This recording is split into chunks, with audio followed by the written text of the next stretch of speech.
In the 1850s, Robert Bunsen and his research collaborator Gustav Kirchhoff conducted a series of experiments to determine why substances emitted specific colors when placed in a flame. The color they determined indicates what elements are present in the substance.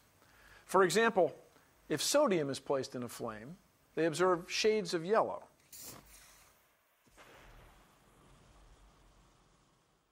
Copper, shades of green. Strontium, shades of red.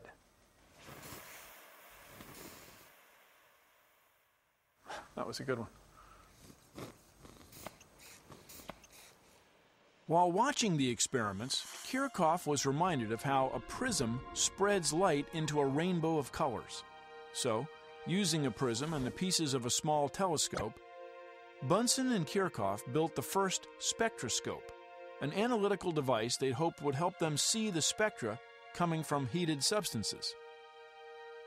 And it worked. As an element was put into the flame of a Bunsen burner, the light from the heated substance passed through the prism of the spectroscope, where it then spread into a ribbon-like spectrum of colors, riddled with dark lines. The combinations of bright colors and dark lines were like barcodes indicating what atoms were present. When burned, each element produced a completely unique spectrum. Using their spectroscope, Bunsen and Kirchhoff were able to discover two new elements, cesium and rubidium. One day, Bunsen and Kirchhoff decided to test their invention with sunlight. It produced a spectrum that featured two lines that were identical to those in the spectrum produced by sodium.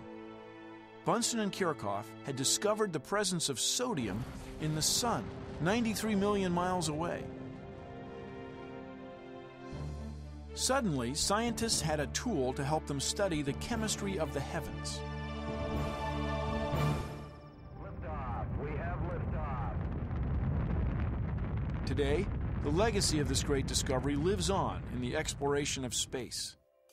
A form of spectroscopy is being used to study the atmospheres of planets, to search for signs of water, signs of life.